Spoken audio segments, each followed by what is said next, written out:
തെരഞ്ഞെടുപ്പിന് മുമ്പ് കേരളത്തിലും കേന്ദ്ര ഏജൻസികളുടെ ഇടപെടൽ ഉണ്ടാകാമെന്ന സൂചന നൽകി CPIM സംസ്ഥാന സെക്രട്ടറി MV ഗോവിന്ദൻ. സംസ്ഥാനത്ത് ഇടതുമുന്നണി വൻ വിജയം നേടുമെന്നും MV ഗോവിന്ദൻ 24-നോട് പറഞ്ഞു. ഈ ഘട്ടത്തിൽ ഇടതുമുന്നണിയുടെ കേരളത്തിലെ പ്രതീക്ഷ, കേരളത്തിൽ ഇടതുപക്ഷ ജനാധിപത്യ മുന്നണി വമ്പിച്ച വിജയം നേടും എന്ന് തന്നെയാണ് സംഘടനാപരമായ രാഷ്ട്രീയമായ പ്രവർത്തനങ്ങളൊക്കെ പരിശോധിച്ചപ്പോൾ കാണാൻ കഴിയുന്ന ഒരു ചിത്രം. പൗരത്വ സംരക്ഷണ റാലി ഇപ്പം കഴിഞ്ഞത് നമ്മൾ പരിശോധിക്കുമ്പോൾ എങ്ങനെയാണ് അതിനെ പാർട്ടി വിലയിരുത്തുന്നത്? അല്ല, പൗരത്വ ഭേദഗതി നിയമം നടപ്പിലാക്കുന്നതോടുകൂടി ഒരു വലിയ ജനവിഭാഗത്തെ രണ്ടാം പൗരന്മാരാക്കി മാറ്റുക എന്നുള്ള നിലപാടാണ് അതിൻ്റെ അകത്ത് ഉണ്ടാവാൻ പോകുന്ന പ്രായോഗികമായ സ്ഥിതി. അത് വളരെ ഗൗരവമുള്ള പ്രശ്നമാണ്. ഈ പൗരത്വ സംരക്ഷണ റാലിയിലെ ഒരു പങ്കാളിത്തം പരിശോധിക്കുമ്പോൾ അത് നൽകുന്ന ഒരു സൂചന, പങ്കാളിത്തം വമ്പിച്ച പങ്കാളിത്തമാണ്.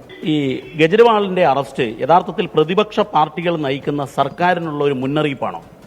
അല്ല, ഏത് ആളെയും ഞങ്ങൾക്ക് അറസ്റ്റ് ചെയ്യാൻ അവകാശമുണ്ട്, മഹാത്മാഗാന്ധിയെ കൊല്ലാൻ അവകാശമുണ്ട് എന്ന് എങ്ങനെയാണോ വർഗീയവാദികൾ സ്ഥാപിച്ചത്, അതുപോലെ ഒരു ഫാസിസ്റ്റ് രീതിയിൽ ഞങ്ങൾ ആരെയും അറസ്റ്റ് ചെയ്യും എന്നൊരു നിലപാട് പരസ്യപ്പെടുത്താനാണ് അവർ ഉദ്ദേശിക്കുന്നത്.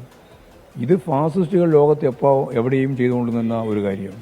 ഈ കേരളത്തിനെതിരെയും ഇത്തരത്തിലുള്ള നീക്കങ്ങൾ കഴിഞ്ഞ തെരഞ്ഞെടുപ്പ് വേളയിലൊക്കെ നമ്മൾ കണ്ടതാണ്. കേന്ദ്ര ഏജൻസികൾ അത്തരം ഒരു സാഹചര്യം ഇനി ഉണ്ടാകുമോ തെരഞ്ഞെടുപ്പിന്? അങ്ങനെ CPM കണക്കൂട്ടുന്നുണ്ടോ? അല്ല, ഏത് സാഹചര്യവും ഉണ്ടാവാം. കേരളത്തിലെ ഇടതുപക്ഷ ജനാധിപത്യ മുന്നണിക്കും കേരളത്തിലെ ഇടതുപക്ഷ ജനാധിപത്യ മുന്നണി നയിക്കുന്ന CPM-നും എതിരായി, അതിന്റെ മുഖ്യമന്ത്രിക്കെതിരായി എന്തൊക്കെ കടന്നാക്രമങ്ങളാണ്.